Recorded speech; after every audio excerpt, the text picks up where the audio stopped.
Okay, we got our St. Louis cut ribs out, and we just took them out about 5 minutes ago. It's 9:30 in the morning right now, and I'm gonna trim off the silver skin on the bone side. Then we're gonna put our salt, pepper, and our seasoning on there, and I will pick it up from that point. Okay, what I did is I just picked a spot along the bone, and I cut through the silver skin, kept on peeling it back, and then went all the way across. And so now I got this big sheet of silver skin, and I'm just going to pull off so I can get a good grip on it. Look at this. Look at this. All in one big fell swoop. And now I'm going to pull it off the other side here. Do the same thing. I already got the little bit cut. Just got to work it off a little bit. I'm going to peel it right off of there. That's how easy silver skin is. Okay, we got all the silver skin off the bone side there, and just going to rub it dry.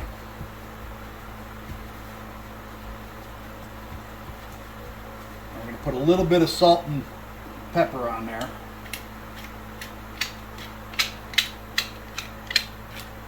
We don't know how much salt came in our rub, so I just want to go sparingly on the salt. Turn it over. Same thing here. Some dry. Okay.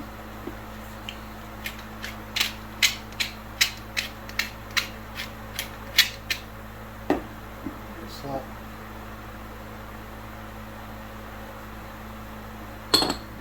Okay. We like to use the sea salt, huh? Yeah, that's pink Himalayan sea salt what we're using there. Now I'm going to put some mustard on there just to bind my rub to it.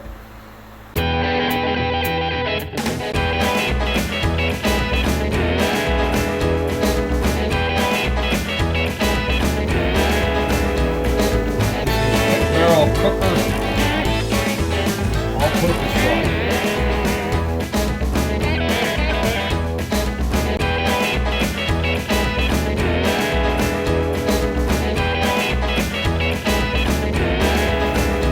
We're going to do the same thing on the other side.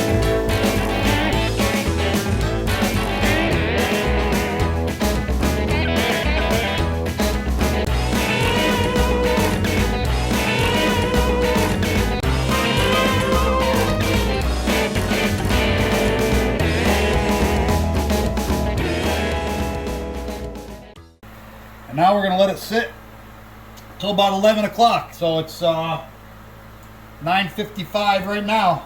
Okay, it's 11:20, and we put the ribs on about 10 minutes ago. And what we did is we started a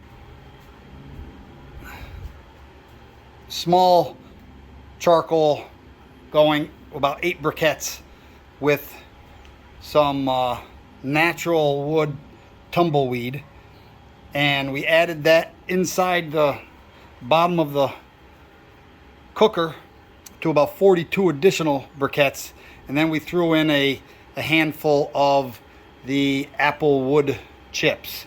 And I've got the damper on the bottom set to the elevation they told me, 0 to 2,000 feet, and I've got my probes in.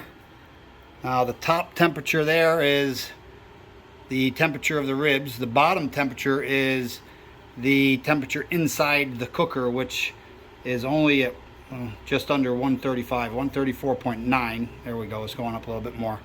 So that's after about 10 minutes in.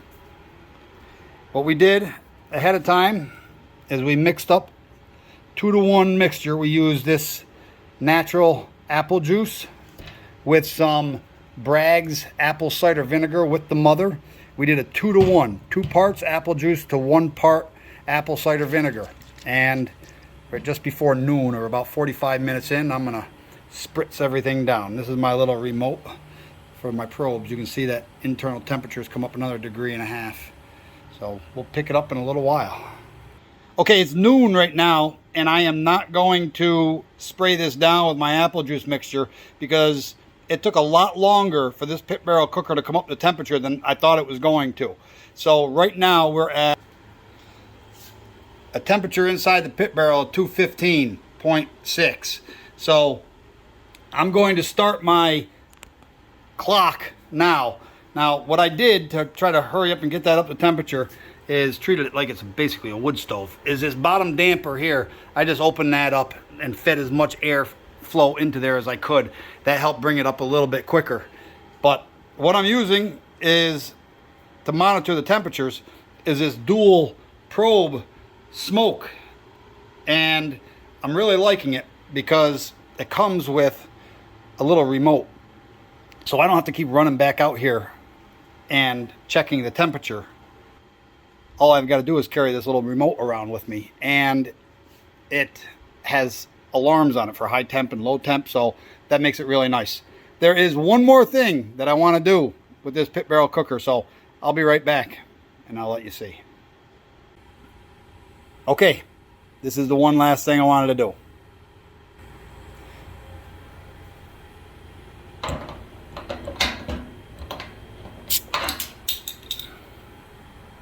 Got to try it out. It's cool.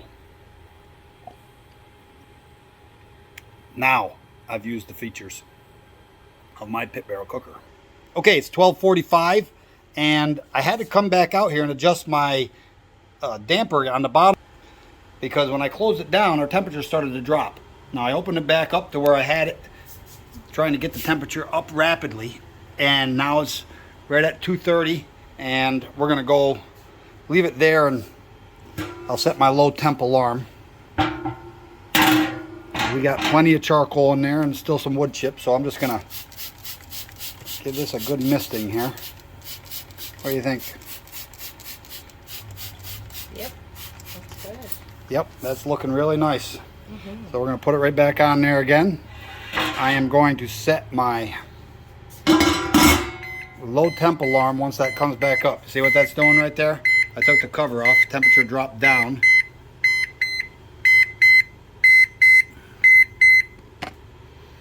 Okay, that temperature will come back up quick, and then we'll go from there. Just a quick note, because we didn't know, and if anybody is wondering about these cookers, we put these 4 paver bricks down on the tile floor because we didn't know how hot it was going to get underneath there, and we didn't want it to crack our tile. So I just put my hand up underneath that, and it's fine. So it's precautionary but unnecessary for our cooker. This is the pit barrel cooker, and it doesn't generate the heat downwards, but we didn't know how hot that bottom was going to get. Okay, it's 1:30 in the afternoon. We're going to do our second spray down with our apple juice. Now, we did come out a little while ago, probably 20 minutes ago or so, and threw in some more briquettes. You want to hit that button on the left on the bottom? This one? No, over there. Yep, right there. Because our internal temperature inside the barrel was dropping down. It got down to about 214, and so I threw in another, probably about eight briquettes or so, and it brought it up. I'm still open on my damper on the bottom here. So this is my first time smoking, and my first time smoking on a pit barrel cooker, obviously, if it's my first time smoking.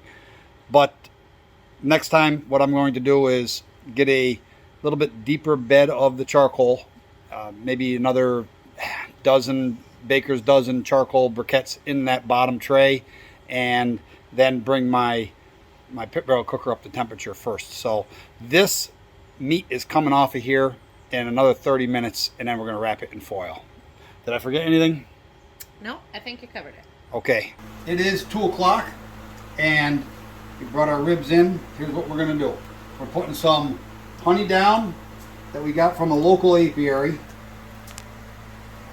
We're going to slather it pretty good here.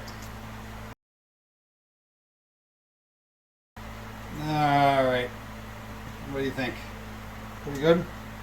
Yeah, pretty good. Then we're going to put some from our garden. We got some sage and some thyme. We're just going to kind of put these in here.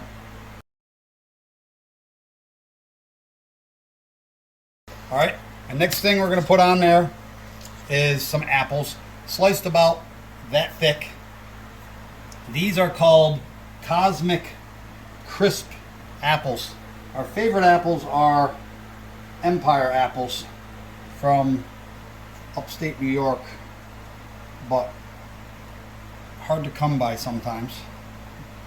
And then we like Macintosh, but we don't really like a delicious apple. They're too sweet and soft. So these give a little bit more of a crunch to them. And tartness. Right? And tartness, correct. And we're just going to flip this meat side down like this. It sits right on there. Looks beautiful. Mm-hmm.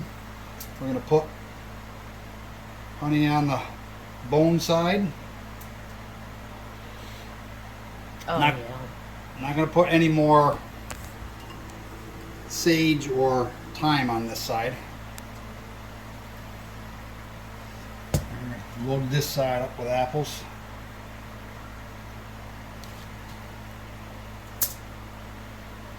You want to space these out just far enough where you're going to have some left over to eat.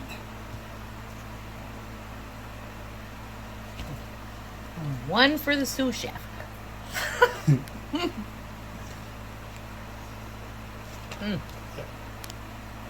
There. Now what we're going to do, this is left over for us to nibble on. Roll this like this. And this. Roll the ends up so nothing drips out. Looks beautiful. And we're going to go put that right back on the grill. Okay, we're ready to put barbecue sauce on.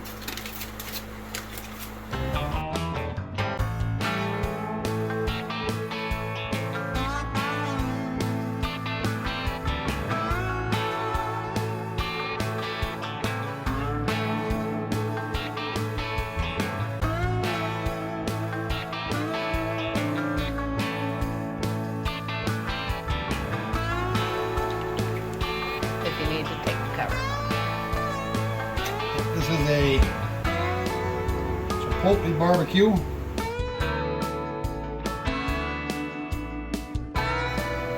We just 10 minutes ago put corn and baby potatoes out there.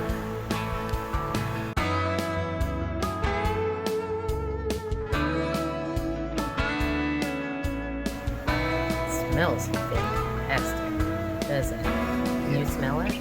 Yep.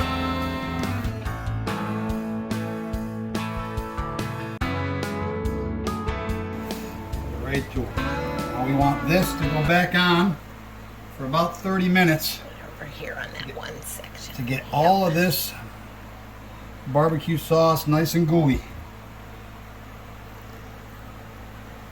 There we go.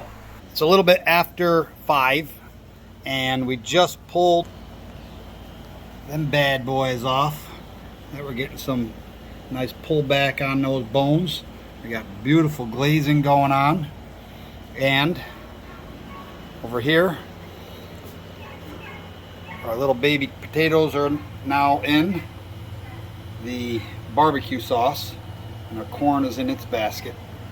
Those baby potatoes started out in their own basket right here. That's what they started in. So we are about to eat some delicious dinner. Okay, everything's in. We have our potatoes now slathered in butter. Same with our corn. Both of those were smoked. And our ribs have been sitting up this whole time. So let's see how they came out.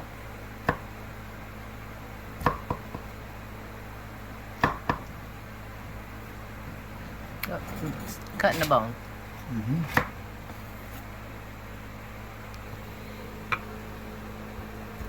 You see the smoke ring.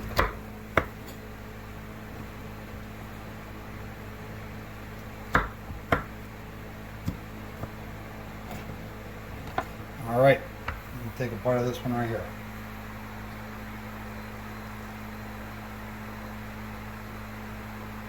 Oh wow, Good?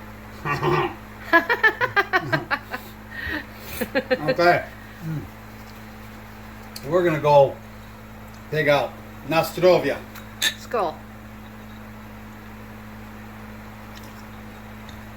Today is Monday, June 28th at about 3:20ish in the afternoon, and I just wanted to do a little closeout portion to this video.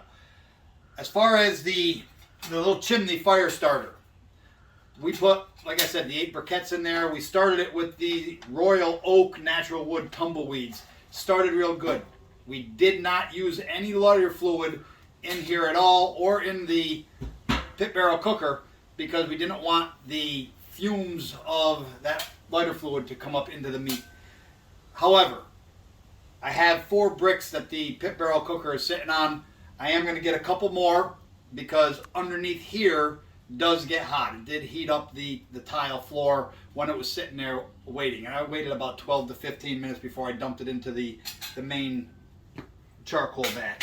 So I'm going to put 2 more here. That'll also give me the ability to put the rods and the coal shovel down.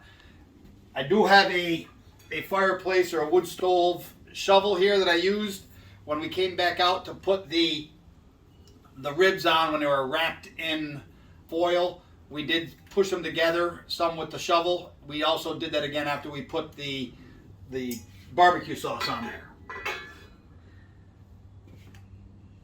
The smoke dual probe thermometer I'm extremely impressed with.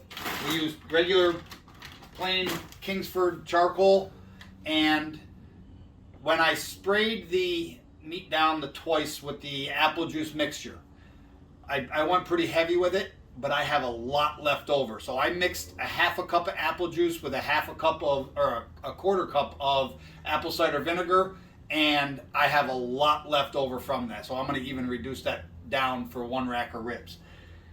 The amount of rub that we put on those ribs. The reason we put that much rub on the ribs was because we had seen other people do it in videos.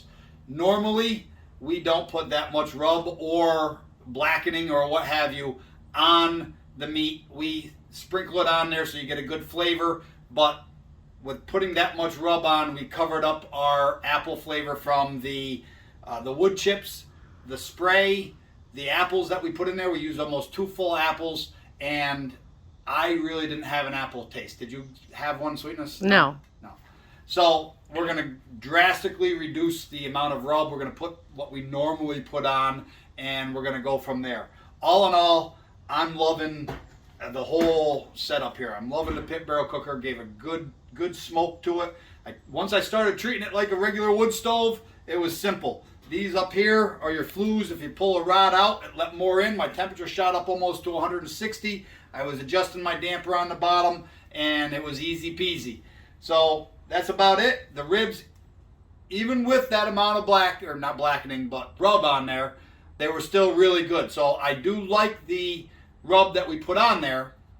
It's just that it overpowered everything else. So we're going to reduce it down. So until next time.